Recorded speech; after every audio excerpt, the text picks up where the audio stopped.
ഈശോ മിശിഹായ്ക്ക് സ്തുതിയായിരിക്കട്ടെ. തെനാക്ക് പെസഹ അഷ്ടദിനത്തിലെ ചൊവ്വാഴ്ച, യോഹന്നാന്റെ സുവിശേഷം 20-ാം അധ്യായം 11 മുതൽ 18 വരെയുള്ള വാക്യങ്ങൾ.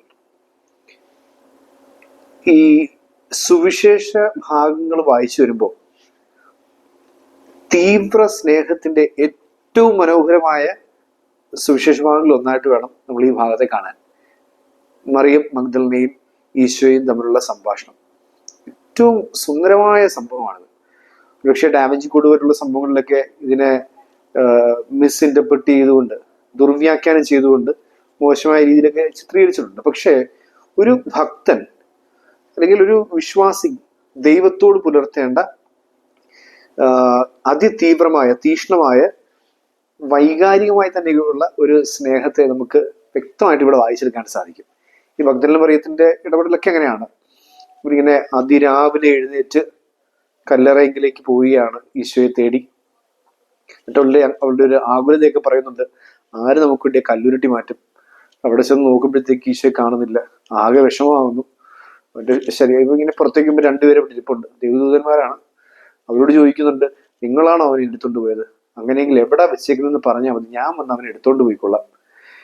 ഇത്ര തീക്ഷ്ണമായ സ്നേഹമാണ്. എനിക്കൊന്ന് ഈ സുവിശേഷം മൊത്തം വായിച്ചാലും, 4 സുവിശേഷം മൊത്തം വായിച്ചാലും, യോഹന്നാന്റെ സുവിശേഷത്തിൽ ഈ പറയുന്ന ഭാഗത്തോളം മനോഹരമായ ഒരു ഭാഗം, ആ സ്നേഹത്തിന്റെ പ്രകടനമായ ഒരു ഭാഗം എനിക്ക് വേറെ കണ്ടെത്താൻ സാധിച്ചിട്ടില്ല. ഒരുപക്ഷെ വായിച്ചിട്ടുള്ള, എന്നെ കേട്ടുകൊണ്ടിരിക്കുന്നവർക്ക് വേറെ സംഭവങ്ങൾ ചിലപ്പം പോയിന്റ് ഔട്ട് ചെയ്യാനായിട്ട് പറ്റുന്നിരിക്കും. പക്ഷെ എനിക്കെപ്പോഴും തോന്നുന്ന ഏറ്റവും തീവ്രമായ സ്നേഹത്തിന്റെ രംഗം ഇതായിട്ടാണ്. ഇങ്ങനെ ഇവള് നോക്കുന്നില്ല ഈ മുമ്പിൽ നിൽക്കുന്ന ആളെ. ഇനി നോക്കിയാൽ തന്നെ കൃത്യമായിട്ട് പിടികിട്ടാത്തൊരു പരുവത്തിന് ഈ റിസറക്റ്റഡ് ബോഡി ഓഫ് ജീസസ്, അതൊരു റേഡിയന്റ് ബോഡിയാണെന്നൊക്കെ പറയുന്ന ഒരു ദൈവശാസ്ത്രം നമ്മൾ ബാക്കി വയ്ക്കുന്നുണ്ട്. അപ്പൊ അതുകൊണ്ട് ഈ ഈശോ ഉയർത്തെഴുന്നേറ്റ് കഴിഞ്ഞാൽ ആർക്കും ഈശോ പിടികിട്ടില്ല എന്നുള്ളതാണ് നമ്മൾ സുവിശേഷത്തിലുടനീളം നമ്മൾ വായിച്ചു പോകുമ്പോൾ മനസ്സിലാക്കാൻ സാധിക്കുക. എമ്മൗസിലേക്ക് പോയ ശിഷ്യന്മാർക്ക് പിടികിട്ടിട്ടില്ല, തിബേരിയസിന്റെ തീരത്ത് നിന്ന് തിരുനാഥനെ തിരയിൽ കിടന്ന ശിഷ്യന്മാർക്ക് പിടികിട്ടിട്ടില്ല. അങ്ങനെ പലയിടങ്ങളിലും നമുക്ക് റിപ്പീറ്റ് ചെയ്ത് കാണാനായിട്ട് സാധിക്കും. പക്ഷേ ഇവിടെ ഇങ്ങനെ മഗ്ദലന മറിയം കരഞ്ഞവരുടെ കണ്ണീർ കൊണ്ട് മൂടിപ്പോയത് കൊണ്ടാണോ, ഇനി മറ്റൊരു പുരുഷനെ ഇവൾ നോക്കത്തില്ല എന്ന് തീരുമാനം എടുത്തത് കൊണ്ടാണോ, എന്താണെന്ന് അറിയില്ല, ഈ മുമ്പിൽ നിൽക്കുന്ന ആൾ ഈശോയാണെന്ന് പിടിയിട്ടാതെ ഇവിടെ സംസാരിച്ചു തുടങ്ങിയ 20-ാം അധ്യായത്തിലെ 15-ാം വാക്യം മനോഹരമാണ്. അവിടെ പറയുന്നത് ഇങ്ങനെയാണ്, അത് തോട്ടക്കാരനാണെന്ന് വിചാരിച്ചിട്ട് അവനോട് പറഞ്ഞു, നീ നിനക്കറിയാമെങ്കിൽ പറയുക, ഞാൻ അവനെ കൊണ്ടുപോയിക്കൊള്ളാം എന്ന് പറയുന്നൊരു ഭാഗമുണ്ട്. നമ്മൾ ഈ സുവിശേഷ ഭാഗത്ത് നമ്മൾ മനസ്സിലാക്കുന്നത് ഇങ്ങനെ, ഈ പറയുന്ന ഇങ്ങനെ ഒരു thinking he was the Gardner she said, അങ്ങനെ പറയാം. Thinking he was A Gardner she said എന്ന് പറഞ്ഞുകൊണ്ടാണ് ആ ഭാഗം. അതായത് തോട്ടക്കാരനാണെന്ന് തോന്നിയിട്ട് ചിന്തിച്ചിട്ട് അവൾ പറഞ്ഞിട്ടുള്ളത്. അപ്പോൾ ആ വാക്യം, എക്സാക്റ്റായിട്ട് ആ വാക്യം ഇങ്ങനെയാണ്, യേശു അവളോട് ചോദിച്ചു, സ്ത്രീ എന്തിനാണ് നീ കരയുന്നത്? നീ ആരെയാണ് അന്വേഷിക്കുന്നത്? അത് തോട്ടക്കാരനാണെന്ന് വിചാരിച്ചത് അവൾ പറഞ്ഞു, പ്രഭു, അങ്ങ് അവനെ എടുത്തുകൊണ്ട് പോയെങ്കിൽ എവിടെ വെച്ചു എന്ന് എന്നോട് പറയുക, ഞാൻ വന്ന് അവനെ എടുത്തുകൊണ്ട് പോയിക്കൊള്ളാം. ഇങ്ങനെയാണ് പറയുന്നത്. നമ്മൾ മനസ്സിലാക്കേണ്ട ഒരു കാര്യം, ഇതൊരു നമ്മൾ നേരത്തെ സൂചിപ്പിച്ചിട്ടുള്ള ഒരു പാരലിസം ഉണ്ട്. സുവിശേഷം തുടങ്ങുമ്പോൾ ഈശോയുടെ ആദ്യ ശിഷ്യന്മാര് യോഹന്നാനൊക്കെ ഈശോയുടെ പുറകെ നടക്കുന്ന സമയത്ത് ഈശോ തിരിഞ്ഞു നിന്നിട്ട് ചോദിക്കുന്നു, നിങ്ങൾ എന്താ അന്വേഷിക്കുന്നത്? അപ്പോൾ അവർ പറയുന്നു, ഗുരു, അങ്ങ് എവിടെ താമസിക്കുന്നത്? വന്ന് കാണുക. ഇങ്ങനെയാണ് സുവിശേഷത്തിലെ ആദ്യ ശിഷ്യന്മാരുടെ യാത്ര തുടങ്ങുന്നത്. എന്നാൽ സുവിശേഷം അവസാനിക്കുമ്പോൾ ശ്രേഷ്ഠ ശിഷ്യ, ഈ 12 പേരെ വെല്ലുന്ന രീതിയിലുള്ള സ്നേഹമുള്ള ഈ മഗ്ദലന മറിയം, അവളാണ് പിന്നീട് അപ്പോസ്തലന്മാർക്ക് അപ്പോസ്തലയായി മാറുന്നത്. അവളുടെ സ്നേഹം അവതരിപ്പിക്കുന്ന സമയത്ത് അവളിങ്ങനെ ഈശോയെ തിരക്കി ഇറങ്ങുന്ന ഈശോയ്ക്ക് അറിയാവുന്നതുകൊണ്ട് ഈശോ അവളോട് ചോദിക്കുന്ന ചോദ്യം ഒരു വ്യത്യസ്തമായ ചോദ്യമാണ്. നിങ്ങൾ എന്തന്വേഷിക്കുന്നതല്ല ഈശോ ചോദിക്കുന്നത്, നിങ്ങൾ ആരെ അന്വേഷിക്കുന്നു? നീ ആരെ അന്വേഷിക്കുന്നത്? ഈ ആദ്യ ശിഷ്യന്മാരോട് ഈശോ ചോദിച്ചത്, നിങ്ങൾ എന്താണ് അന്വേഷിക്കുന്നത്? ഈ ചോദ്യം വളരെ പ്രസക്തമാണ്. നമ്മളോട് ഈശോ എന്തായിരിക്കും ചോദിക്കാൻ പോകുന്നത്? നിങ്ങൾ എന്താ അന്വേഷിച്ചുകൊണ്ടിരിക്കുന്നത്? ഈശോയെ നമ്മൾ തിരക്കിക്കൊണ്ടിരിക്കുന്നത് നമുക്ക് എന്താണ്ടൊക്കെ കിട്ടാൻ വേണ്ടിയാണ്. അതുകൊണ്ട് ഈശോ നമ്മളോട് ചോദിക്കും, നിങ്ങൾ എന്താണ് അന്വേഷിക്കുന്നത്?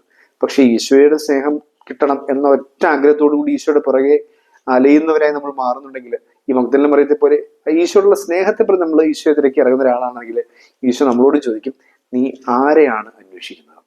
അപ്പൊ ഇതാണ് ആ ചോദ്യം. പക്ഷെ ഇത് തോട്ടക്കാരനാണെന്ന് വിചാരിച്ചിട്ട് അവള് സംസാരിച്ചു തുടങ്ങുന്നു ഇവിടെ വെച്ച്. അപ്പം ഈശോ അവളെ പേര് ചൊല്ലി വിളിക്കുകയാണ്, മറിയം എന്ന് വിളിക്കുമ്പോഴത്തേക്ക് യേശു അവളെ വിളിച്ചു മറിയം. 16-ാമത്തെ വാക്യം, അവൾ തിരിഞ്ഞ് റബ്ബോനി എന്ന്, ഇങ്ങനെ ഒരു റിഫ്ലെക്സ് ആക്ഷൻ പോലെ മറിയം എന്ന വിളി കേട്ട ഉടനെ അവൾ ഞെട്ടിത്തെരിച്ചിട്ട് റബ്ബോനി എന്ന് വിളിക്കുക. ഗുരു എന്നർത്ഥം. എന്റെ ഗുരു, മൈ മാസ്റ്റർ എന്നാണ്. എന്റെ ഗുരു റബ്ബോനി, റബ്ബി എന്ന് പറയും, റബ്ബോനി നമ്മൾ ഇവിടെ വായിക്കുന്നത് എന്റെ ഗുരു എന്നർത്ഥം. ഹെബ്രായ ഭാഷയിൽ വിളിക്കണം എന്റെ ഗുരു. അപ്പൊ ഈശോയുടെ മറുപടി അതിനേക്കാൾ രസകരം. ഈശോ പറയുന്നത് ഇങ്ങനെയാണ്, നീ എന്നെ തടഞ്ഞു നിർത്താതിരിക്കുക. ഒറ്റ വിളിയേ ഉള്ളൂ, അവൾ പിടിച്ചു നിർത്തിയാടൊന്നും സുവിശേഷത്തിൽ രേഖപ്പെടുത്തിയിട്ടില്ല. റബ്ബോനി എന്ന അവളുടെ വിളി കേട്ടപ്പോൾ ഈശോ പറയുക, നീ എന്നെ തടഞ്ഞു നിർത്താതിരിക്കുക. ഞാൻ പിതാവിന്റെ അടുത്തേക്ക് ഇതുവരെ കയറിയിട്ടില്ല. നീ എന്റെ സഹോദരങ്ങളുടെ അടുത്ത് ചെന്ന് ഞാൻ ഉയർത്തെഴുന്നേറ്റ കാര്യമൊക്കെ അറിയിക്കുക ചെല്ല് എന്ന് പറയുന്നത് ഈശോ പറഞ്ഞു വരിക. അപ്പോൾ അവളുടെ ആ ഒരു വിളിക്ക് ദൈവത്തെ പിടിച്ചു നിർത്താനുള്ള കെൽപ്പുണ്ട്.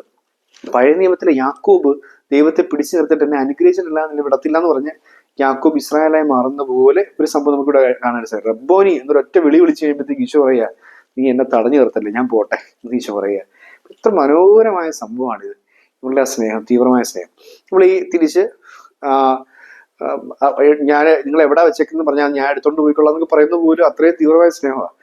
എന്താണെങ്കിലും ഈ 15-ാമത്തെ വാക്യത്തിൽ ഇവൾ പറയുന്നൊരു കാര്യം ഇങ്ങനെയാണ്, അത് തോട്ടക്കാരനാണെന്ന് വിചാരിച്ച് അവൾ പറഞ്ഞു എന്ന് പറഞ്ഞുകൊണ്ടാണ് ആ ഇടപെടൽ പറയുന്നത്. അവൾ അത് തോട്ടക്കാരനാണെന്ന് വിചാരിച്ചിട്ട് അവൾ പറഞ്ഞു. Thinking he as A Gardner she set എന്ന് പറഞ്ഞുകൊണ്ടാണ് പറയുന്നത്. അപ്പൊ അതായത് ഈശോയെ കണ്ടപ്പോൾ തോട്ടക്കാരനാണെന്ന് വിചാരിച്ചു.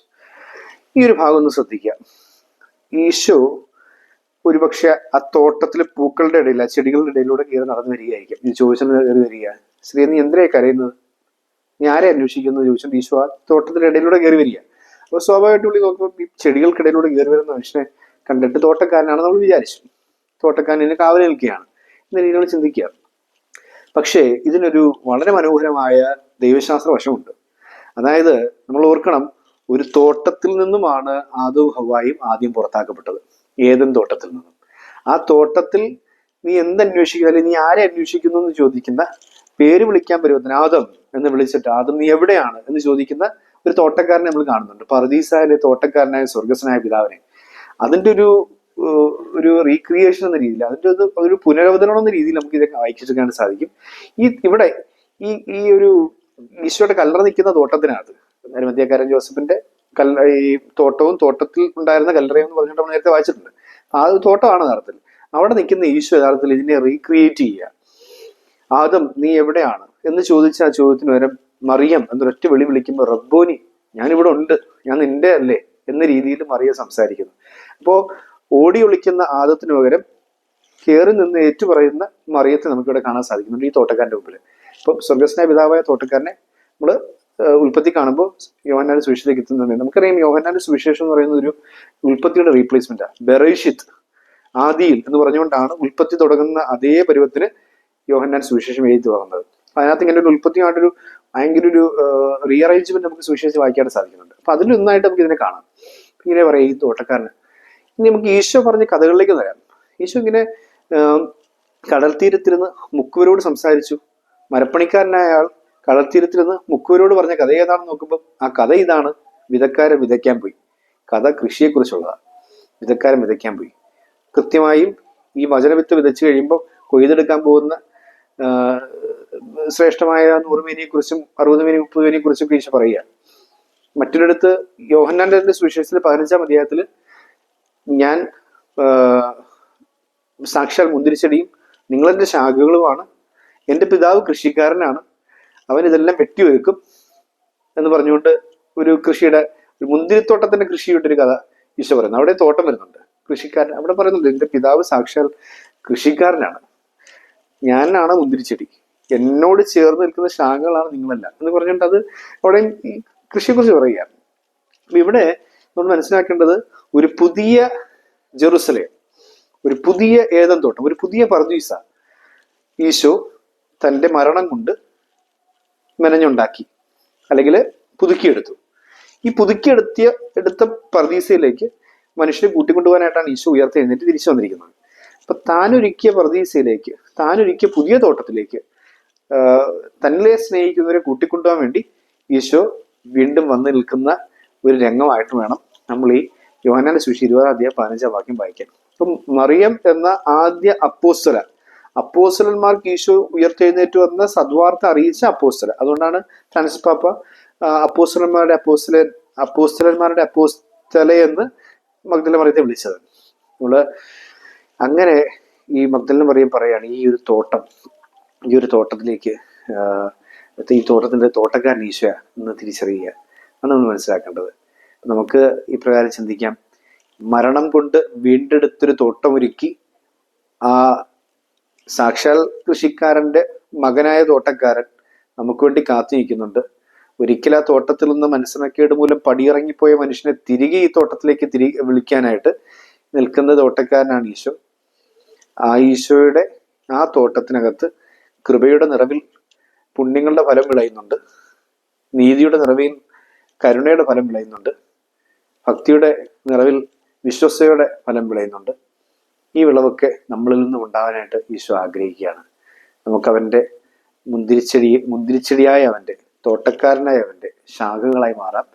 എന്നിട്ട് ഈശോ പറയാണ്, ഈ ദൈവവിളിയെ കുറിച്ചൊക്കെ പറയുമ്പോൾ ഈശോ തന്നെ പറയുന്നത്. ഈശോ പറയുന്നുണ്ട്, വിളവധികം വേലക്കാരോ ചുരുക്കം, വിളവിന്റെ നാഥനോട് വേലക്കാരെ അയക്കാൻ വേണ്ടി പ്രാർത്ഥിക്കും. അപ്പൊ ഈ കൃഷിക്കാരൻ, ഈ തോട്ടക്കാരന്റെ ആകുലതയാണ് നമ്മൾ വായിക്കുന്നത്.